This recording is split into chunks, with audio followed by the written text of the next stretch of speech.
Assalamualaikum warahmatullahi wabarakatuh. Jumpa lagi bersama Tia dalam pembelajaran matematika. Kali ini kita akan belajar tentang aplikasi turunan bagian ketiga menggambar grafik fungsi.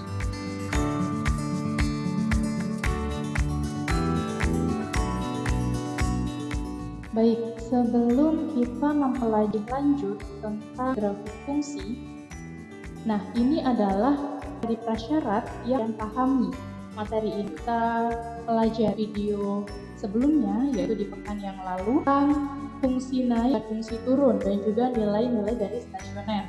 Yang ingat itu syaratnya apa aja? Kalau fungsi naik itu syaratnya apa?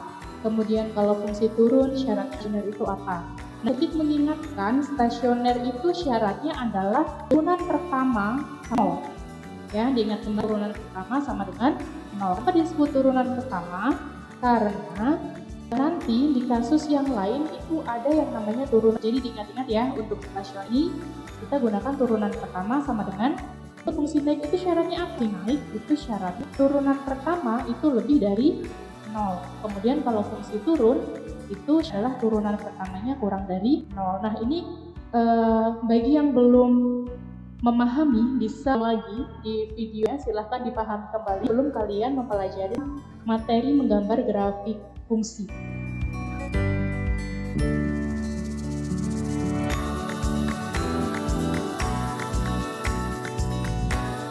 Nah, kita langsung masuk ke materi inti ya. Gimana sih caranya menggambar grafik fungsi turunan, atau gimana sih caranya menggambar grafik turunan fungsi aljabar? Nah, kalau kalian pernah belajar saat kelas 10 menggambar grafik fungsi kuadrat, nah ini caranya juga hampir sama ya.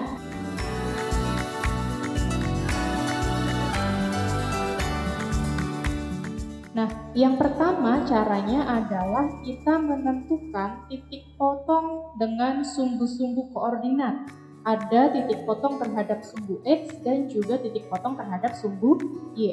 Apa sih titik potong terhadap sumbu X itu? Titik potong terhadap sumbu X itu substitusi Y sama dengan 0. Atau dengan kata lain, titik potong untuk sumbu X, Y-nya itu sama dengan 0.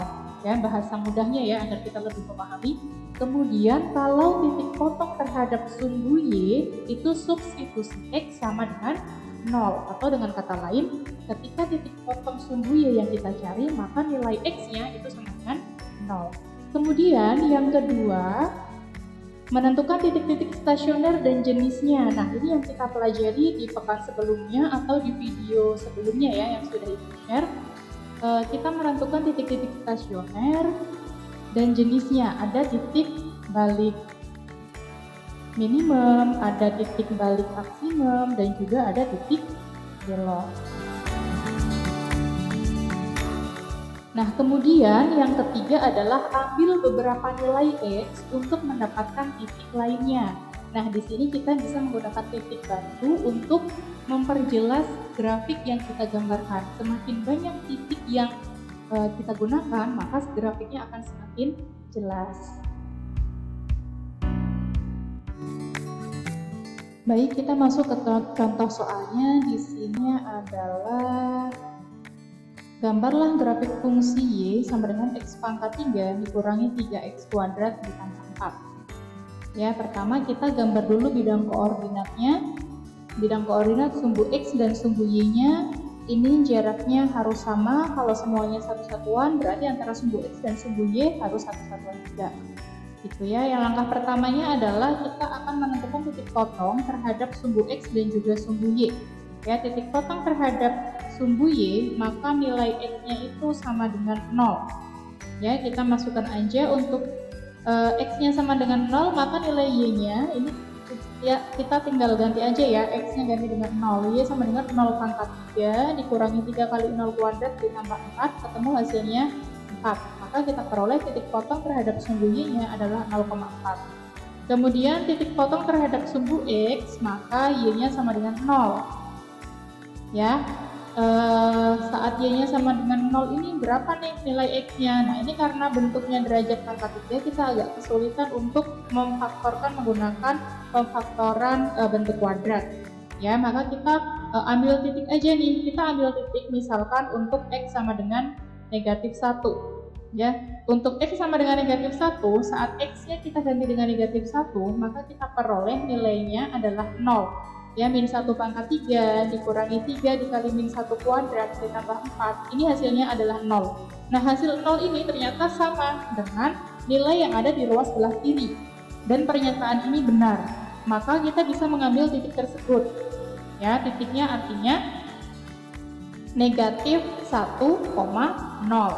Ya, kemudian untuk X sama dengan 2, maka kita peroleh ini juga sama ya. Kita masukkan X-nya kita ganti dengan 2. Ya, 0 sama dengan 2 pangkat 3 dikurangi 3 kali 2 kuadrat ditambah 4, ini menghasilkan 0 juga. Ya, hasilnya sama-sama 0 di antara ruas kiri dan ruas kanan, sehingga kita peroleh titik potong dengan sumbu X, kita peroleh negatif 1,0.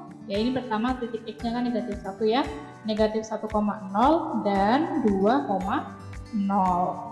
Sekarang kita gambarkan titiknya di bidang koordinat. Yang pertama 0,4, berarti titiknya ada di sini nih ya, ada di sumbu Y. Kemudian yang kedua negatif 1,0 dan yang terakhir adalah 2,0. Nah, kemudian ini tadi dari gambar yang sebelumnya. Yang kedua langkahnya yaitu menentukan titik stasioner dan jenis-jenisnya. Yang pertama kita akan mencari titik maksimum dan minimumnya terlebih dahulu. Ingat ya, tadi kan persamaannya Y sama dengan X pangkat 3 dikurangi 3X kuadrat ditambah 4. Ingat, syarat untuk stasioner itu Y aksen atau F aksen X sama dengan 0 atau turunan pertamanya sama dengan 0. Jadi ini kita cari turunan pertamanya dulu dari persamaan yang ada. Di sini persamaannya X pangkat 3 dikurangi 3X kuadrat ditambah 4. Berapa turunan pertamanya? Kita turunkan aja nih di sini. Kita peroleh X kuadrat dikurangi 6X sama dengan 0. Nah, ini bisa kita faktorkan ya. Sama-sama memiliki X dan kemudian di sini ada angka 3 dan juga angka 6. Ini kan bisa kita keluarkan 3X-nya ya bilangannya ya. Sehingga sisa yang ada di dalam kurung itu tinggal X min 2. Nah, ini kalau kita kalikan kembali, dia akan berubah ke bentuk semula lagi. Ya, 3X kuadrat min 6X. Kemudian ini kita cari nilai X-nya ya. Di sini kita peroleh X-nya sama dengan 0 atau X-nya sama dengan 2. Ini kalau tinggal sama dengankan dengan 0-nya aja. 3X sama dengan 0 berarti nilai X 0. Kemudian X min 0 berarti X-nya sama dengan 2. Nah, di sini udah titik X-nya. Nilainya udah ketemu. Sekarang kita cari titik maksimumnya atau minimumnya dari kedua titik ini yang udah kita cari ya. Untuk X sama dengan 0 kita peroleh nilai Y-nya. Nah, ini kita substitusikan ke persamaan semula, persamaan awal yang X pangkat 3 min 3X kuadrat plus 4, bukan yang persamaan Y aksen ya, jangan sampai ketukar.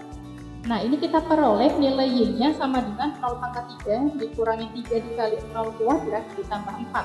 Ketemunya Y-nya 4, sehingga kita peroleh nilainya 0,4. Nah, ini sebentar ya. Ini sudah Ibu beri keterangan ya. 0,4 ini adalah titik balik maksimumnya. Nah, ini untuk X sama dengan 2, ketika kita substitusikan, kita peroleh nilai Y-nya sama dengan 0. Nah, ini antara 4 dan 0, nilai yang paling kecil atau yang minimum itu kan 0 kan? Sehingga untuk titik balik minimumnya itu ada di titik 2,0, sedangkan maksimumnya itu ada di titik 0,4.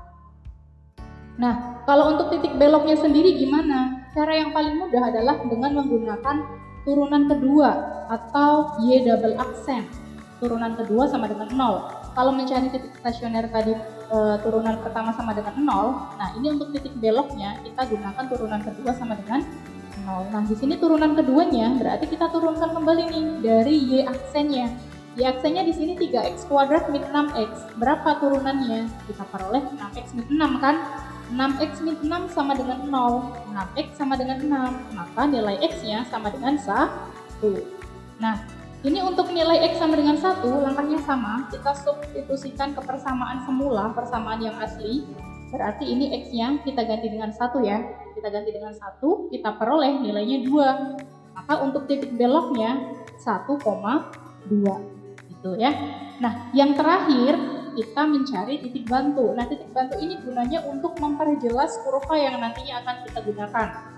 Ya, kita ambil titik yang paling dekat dengan titik-titik yang udah ditemukan. Ya, di sini Ibu mengambilnya titiknya X sama dengan 3. Ketika X sama dengan 3 kita substitusikan, ternyata diperoleh nilai Y-nya sama dengan 4. Jadi titik bantunya di sini adalah 3,4. Ya, sehingga digambarkan ke dalam bidang koordinat yang akan seperti ini. Ya, ini kita hubungkan aja titik-titiknya. Nah, ini adalah kurva yang kita peroleh, gitu ya. Nah, itu tadi sedikit penjelasan tentang bagaimana cara menggambar grafik turunan fungsi aljabar. Nah, ini materi-materi tadi yang sudah Ibu jelaskan, ini sumber-sumber yang Ibu gunakan ya untuk pembelajaran dalam video ini. Nah, mungkin itu aja yang bisa Ibu jelaskan. Buat kalian yang masih kesulitan atau belum memahami tentang pembelajaran hari ini tentang menggambar grafik fungsi, kalian bisa mengulang kembali dari awal video hingga akhir. Terima kasih atas perhatiannya. Thanks for your attention. Wassalamualaikum warahmatullahi wabarakatuh.